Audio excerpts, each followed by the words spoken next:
ஏன்னா வேத வசனம் சொல்லுகிறது, கர்த்தரை தொழுது கொள்ளுகிறவன் ஆவியோடும் உண்மையோடும் ஆவியோடும் சத்தியத்தோடும் தொழுது கொள்ள கடவும். அப்படி தொழுது கொள்ளும்போது ஆவி நம்மை உயிர்ப்பிக்கும், சத்தியம் நம்மை விடுதலையாக்கும், சத்தியம் நம்ம கண்களை திறக்கும். அதற்காக தான் நாம் மீனிங்ஃபுல்லாக பாடணும். எதையோ எடுத்து ராகம் நல்லா இருக்கு, சுதி நல்லா இருக்குன்னு பாடக்கூடாது. நாம் பாடுகிற பாடல்களும் சத்தியத்தினால் நிரம்பி இருக்கணும், ஆவியினால் நிரம்பி இருக்கணும். அப்படி செய்யும்போது தான் நம்முடைய வாழ்க்கையில் ஒரு பெரிய மாற்றத்தை அது உண்டாக்கும். ஆமென். பிரச்சனையின் மத்தியில் பவுலும் சீலாவும் துதித்தார்கள்.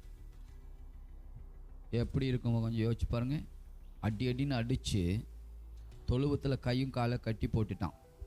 இதன் மத்தியில் நாம் அந்த சூழலை நமக்கு இருந்துச்சுன்னா நம்ம என்ன செய்வோம்? ஆண்டவர் திட்டிட்டு தான் இருந்திருப்போம். என்ன செய்வோம்? உம்முக்கு ஊழியம் பண்ணி தான் இந்த நிலை, நான் பாட்டு ஏதோ பண்ணிட்டு இருந்திருப்பேன். எதுக்கு இந்த வேலை எனக்கு? ஏண்டவரே நீ எங்கே போனீங்க? கண்ணு தெரியலையா? இவங்க பண்ணுற அட்டூழியத்தையெல்லாம் நீ பார்க்க மாட்டீரா? இப்படி தான் பேசிட்டு இருந்திருப்போம்.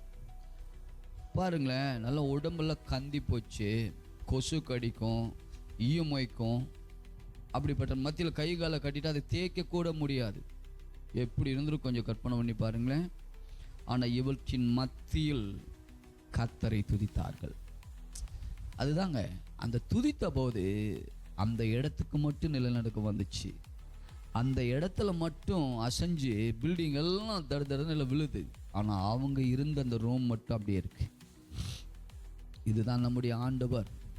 பிரச்சனையாக இருக்குன்னு பிரச்சனையை பிடிக்காம பிரச்சனையின் மத்தியில் தேவனை துதியுங்கள்.